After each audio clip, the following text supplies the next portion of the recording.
me forever on fire. Chamundi ಬೆಟ್ಟದಲ್ಲಿ ಮಹಿಷಾ ದಸರಾ ಆಚರಣೆಗೆ green signal. ಯಾರಿಗೂ ಯಾವ ತೊಂದರೆ ಆಗದಂತೆ ಧಾರ್ಮಿಕ ಆಚರಣೆ ಮಾಡಲಿ, ಆದರೆ ಕಾನೂನು ಸುವ್ಯವಸ್ಥೆಗೆ ಸಮಸ್ಯೆ ಆಗಬಾರ್ದು ಅಷ್ಟೇ. ಇಂಥದ್ದನ್ನ ಮಾಡಬೇಡಿ ಅಂತ ಹೇಳೋಕೆ ನಾವು ಯಾರು? ಮಹಿಷಾ ದಸರಾ ಆಚರಣೆಗೆ ಒಪ್ಪಿಗೆ ಸೂಚಿಸಿದ ಸಚಿವ ಮಹದೇವಪ್ಪ. ಭಾರತದಲ್ಲಿ ನೀರು, ಕಲ್ಲು, ಮಣ್ಣನ್ನ ಪೂಜೆ ಮಾಡುವ ಸಂಸ್ಕೃತಿ ಇದೆ. ನೀವು ಮಾಡಲೇಬೇಡಿ ಅಂತ ವಿರೋಧ ಮಾಡೋದಕ್ಕೆ ಯಾರಿಗೂ ಹಕ್ಕಿಲ್ಲ. ಮಾಡೋರು ಮಾಡಲಿ ಬಿಡಿ ಅಂತ ಸಚಿವ ಮಹದೇವಪ್ಪ ಹೇಳಿದ್ದಾರೆ. ಸಚಿವರು ಅವಕಾಶ ಕೊಡ್ತಾ ಇದ್ದಾರೆ, ಮಾಡಿ. ಇಲ್ಲಿ ನಮ್ಮ ಸಂಸ್ಕೃತಿಯನ್ನು ನಾವು ನೋಡಿದಾಗ ಕಲ್ಲು, ಮಣ್ಣು ಎಲ್ಲದಕ್ಕೂ ಕೂಡ ನಾವು ಆರಾಧನೆಯನ್ನು ಮಾಡ್ತೀವಿ. ನಿಮ್ಮ ಆಚಾರ ವಿಚಾರಗಳು ನಿಮಗೆ ಇಂಪಾರ್ಟೆಂಟ್ ಆಗುತ್ತೆ, ಮಹತ್ವ ಆಗುತ್ತೆ, ಮಾಡ್ಕೊಳ್ಳಿ. ಆದರೆ ಯಾರಿಗೂ ಯಾವುದೇ ರೀತಿಯಾದಂಥ ಸಮಸ್ಯೆಗಳಾಗಬಾರ್ದು, ಕಾನೂನು ಸುವ್ಯವಸ್ಥೆಗೆ ಹಾಳಾಗಬಾರ್ದು ಅಂತ ಸಚಿವರು ಅವಕಾಶವನ್ನು ಕೊಟ್ಟಿದ್ದಾರೆ.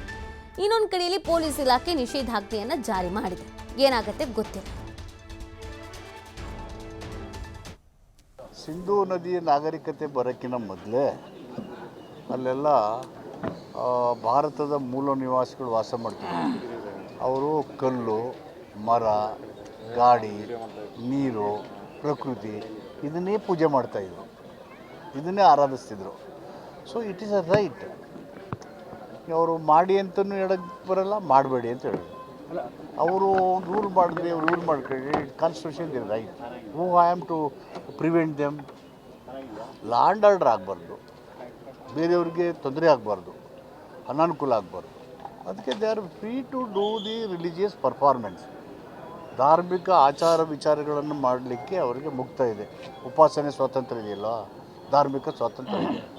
They are free to do it. But ಆ ನೆಪದಲ್ಲಿ ಸಾರ್ವಜನಿಕರಿಗೆ ಕಾನೂನಿಗೆ ಭಂಗ ಆದಾಗ ಕಾನೂನು ಸುಮ್ಮನೆ ಇರುತ್ತೆ. ಸಿಂಧೂ ನದಿಯ ನಾಗರಿಕತೆ ಬರೋಕ್ಕಿಂತ